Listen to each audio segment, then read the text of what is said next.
restaurant in town.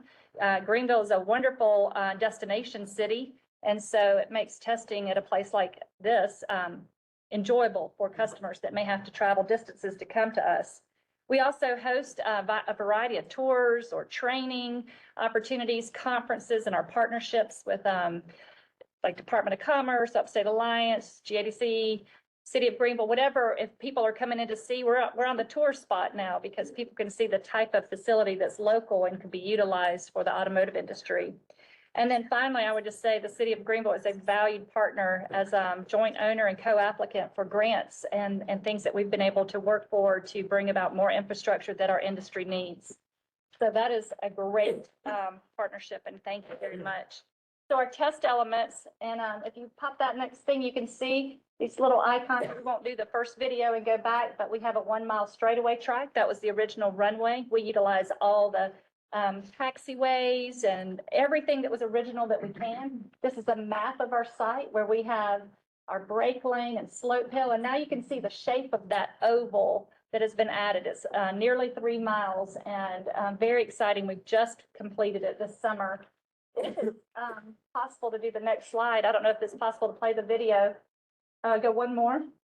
This is a short 90-second video.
That's something we can all be very, very proud of. It's very exciting. Very, very exciting. That's about 15 minutes from where we're sitting. I mean, it's just phenomenal what's happened out at SCTAC, and I'm thrilled to share it with you. If we just keep advancing, you have the next slide is just a little glimpse of what we have to keep in mind to have users out on that big oval to keep charging facilities available to them. And then the final part I want to mention today, also part of our what it takes to have a successful proving ground. So you have the test elements, you have power, and then you have to have some facilities, garages, things that are right next to that track so that customers can come in, test on the site, and then come into a garage and utilize that for workshop area or potentially landing pad space. Although this is a concept drawing, these structures are actually on site. They're original from the early days of SCTAC, and we are upfitting these as we have demand. If you go to the next slide, please, you'll see an early design, and we had the size of a tractor trailer put in there so that we knew if we built it to that size, everybody else could fit in there. And the next slide, please, will show what we're doing. We're upfitting what was original there from the 40s and creating space right next to our track to come in and use it for test and validating vehicles. So thank you for the time to share. Hopefully that gives you a little introduction of what we've been working on out at SCTAC. Thank you so much, Jody and Liz. Thank you. And you just rolled with it. I'm saying, I've had the pleasure of being out at SCTAC several times, and even had a little time on the track. And it's really amazing what an asset we have here in Greenville. And I think that, we have so many of these important partnerships and we don't always get to spend the time on them to let the public know really all the many things that we're involved in or what we're doing. But this is obviously really important to the overall economy for the entire upstate. I mean, it's important for the city of Greenville, but it's also important for the entire upstate. So we thank y'all very much. Council, we've got about 2 minutes for any questions of Jody or Liz.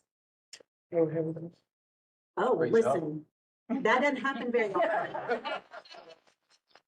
Then I would be remiss if I didn't thank former board member John DeWorkin, who served a couple of terms on the SC TAC board, and then Director Emeritus Lillian Brock Fleming, who served several decades on our board. And that's the highest honor that the SC TAC organization would bestows on an individual as Director Emeritus. So thank you all for all your groundbreaking work, and here we are, Will. That's right. Yeah, we're really excited. Emeritus, certainly not it. So far, it was a close vote. Nice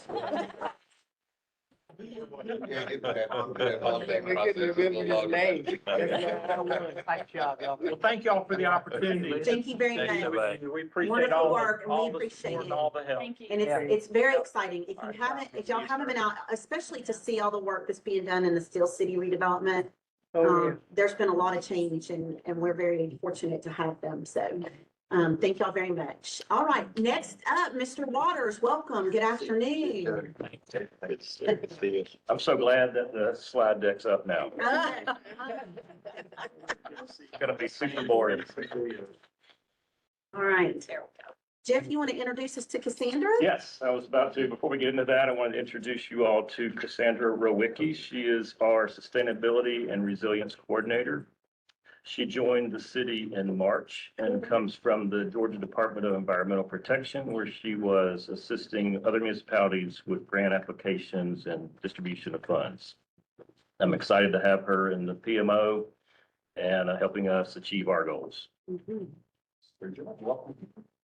And so what have we been up to over the summer since she's been on board? We've done some public outreach. Had 3 events so far. Party for the Planet at the zoo. We talked about composting. And then 2 other events, Sustainability Way Fellows and the Team Leadership Camp. Cassandra talked about recycling and getting involved in that front. And we're looking ahead for more things to do. She's got a thing with the senior citizens at Nicholtown Community Center next month. And we've connected with AJ Wittenberg on some opportunities there. And then looking ahead towards events like the Imagine Festival and other ways to get involved. Okay. On the recycling front, you'll notice if you look around City Hall, these signs have been placed in all the recycling pockets or areas on each floor. And it's just little reminders of what to do and how to recycle your stuff so that we don't have a lot of contamination. Luis Cruz, our City Hall, this building manager, helped us put all these up. And hopefully it will help him do his job better because he's having to deal with a lot of junk that's in the cans that doesn't need to be there. And then we're also looking to get those across the city's facilities. So we're looking at Halton Road next and then the fire stations, so on and so forth. Zero Waste Boxes is recycling on steroids. It's a company called TerraCycle, and they will recycle just about anything. Ink pens, shoes, cosmetic containers, any kind of plastic.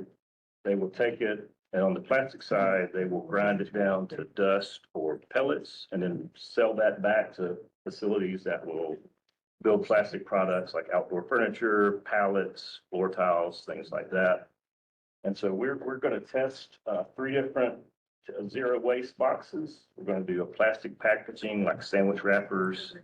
We're going to do a coffee capsule box, K-cups, your Nespresso pods. You don't have to take the coffee out of it. They'll separate it in their facility and use the coffee grounds for compost. And then we're going to do candy and snack wrappers, so little wrappers off your candy wrappers. All things that typically don't go in our normal recycling, we'll fill those boxes up and ship them back to TerraCycle, and then we'll get some new boxes. So we're going to set one of those up at the busiest break room, Halton Road, and probably the busiest break room here, and see how they go. It's kind of a test pilot for us. What's the busiest break room here? We're gonna find that out. We think seventh floor is what. From a trash perspective, USNS is telling us seventh floor. Because we all did it, yes. Very much. All right. And then some public facing recycling. The previous two slides were sort of inward, and so some public facing recycling. We've had a 3-week test run of what are called sidekicks, which are those blue things that attach to a trash barrel that we use. And it's just an easy way for, if someone is, looking for somewhere to get rid of hopefully recycling product, they would choose to use that instead of the trash can. The pro is, if you're looking for a trash can and you walk up and you see that, then you can make a decision as recyclable or not. The con is, it's right next to the trash can, and it a lot of times gets contaminated. So we're testing it at, like I said, the farmer's market, which is a relatively low attended event compared to like a Fall for Greenville. We think they would just get overwhelmed at a bigger event. But we've seen good success so far. No complaints from Public Works or PW or PRT on managing the system. Good results.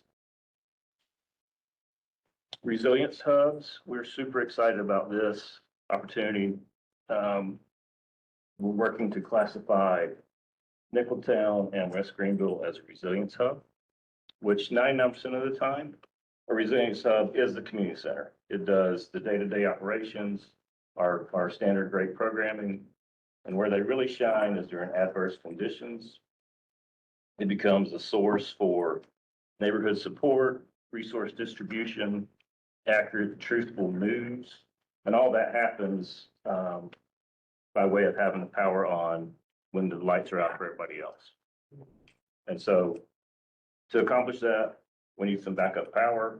We'll be applying for a grant, and we'll come to you in a few weeks excuse me, with a resolution for that big idea grant.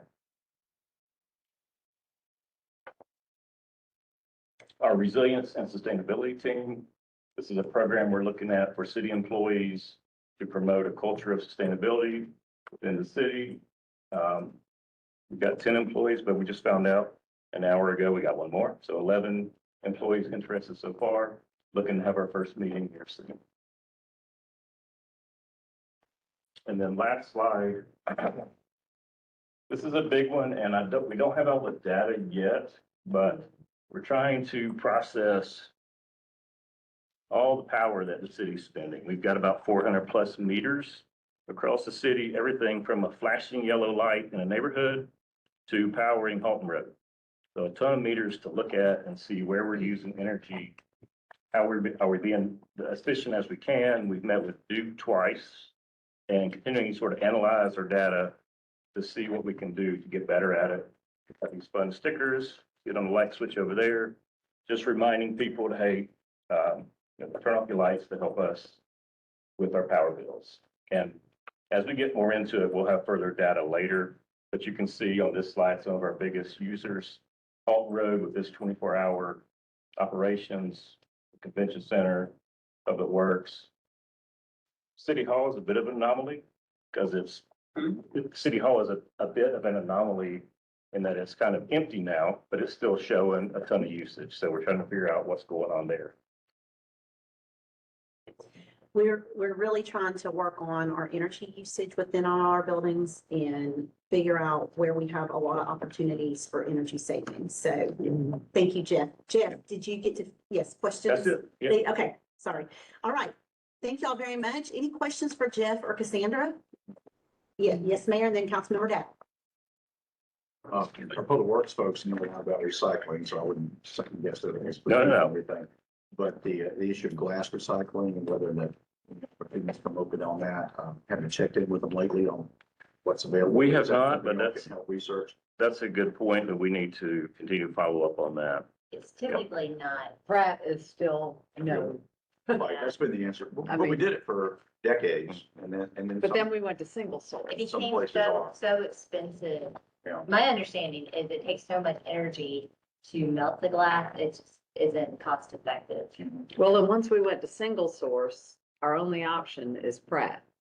And Pratt does not accept glass. We can check again. But we can always ask. Well, I'm Let really asking you Cassandra- guys, since y'all got your specialized knowledge on this and your research, maybe you can find something we're missing. Yes. Yeah, I mean, there's some groups that will take it. You just have to pay them to take it. And then they separate it by colors. So there's a lot that goes into the glass component. But Cassandra's brought us some really great ideas, the sidekicks, and those have been well received for the last 3 weeks. So we're excited to be able to utilize those more. The Resilience Hub at Nicholtown was her suggestion. And something that we were able to incorporate into the rebuild of the community center, which I think, we're excited about that because we want to be able to showcase that when the community center's done. And then we'll look for other opportunities for other resilience hubs in the future. But we don't have one currently in the city of Greenville. We don't have one in the state, so Nicholtown will be the first as far as our research. All right, Councilmember Dow, you had questions. Yeah, flashing back to Helene, I remember constantly driving around with ice issues. Does the resiliency hub include the ability to make as much ice as the wellness arena can, because they became the source of ice? Well, it will have an We're ice looking at maker. that. It will have an ice maker, but the big thing will be, instead of sending people within the city to a place, the resources come to the hub. So those residents and neighbors in Nicholtown or future West Greenville, they can come there for resource distribution. Will we have a commercial grade ice distribution? Not in the facility, but it doesn't mean that ice can't come there. For the people to get ice. That's right. As- Instead okay. of sending them driving around looking. That's what I'm getting at, Yeah. yeah, okay. How does the power that's used at the Greenlink Maintenance Facility get, you said you were looking at, is the Greenlink Maintenance Facility one of them, or does that Greenlink- not go? Arcadia is so new, and they also use some natural gas to store their power. Their energy consumption is so low, it embarrasses all the other facilities. Okay, good, and they're not using the electric chargers right now, they're still, I'm not aware of that. they're not, Okay. those buses still aren't moving. So if you get numbers, yeah, I've heard that they're embarrassing everybody else with their low power usage, but they're also not pulling any charge for electric buses right now. And do we look at SCORE at all for grant funding? And have we been successful, or I don't want to get too far off topic, but I thought we'd be hearing. We are looking for SCORE right now, I'm not sure how long SCORE has really been around, but I went to a public meeting, before they put their HUD comments out. We're looking at it from a mitigation standpoint and then also just passing along the information to individuals that were impacted by homelessness. So, each county that was impacted by Helene got X amount of Right, dollars. right. I feel like Greenville County, maybe we're in the $7-8 million range, 15% of which is available for mitigation. So we're looking at it from a mitigation standpoint.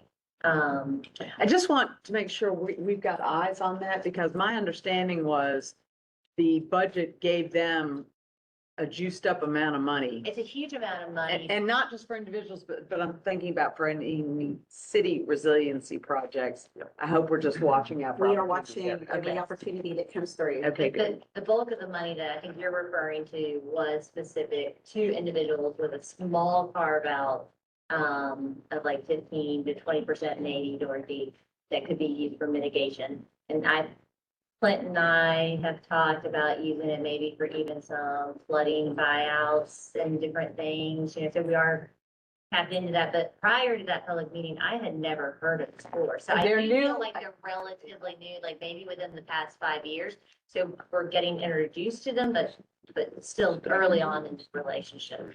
Well, I would just say this, if we're just now discovering them, I'd hazard a guess that nobody else even knows they exist. So as long as we're ahead of the game, I believe With we're ahead SCORE, of the game. first one who asks for the money sometimes gets it. Right. All right, thank you. Okay, thank you very much. Any other questions for Jeff or Cassandra on some of our renewed sustainability and resiliency efforts? Okay, thank Thank y'all you. very much. Thank Great you all presentation. so much. Welcome.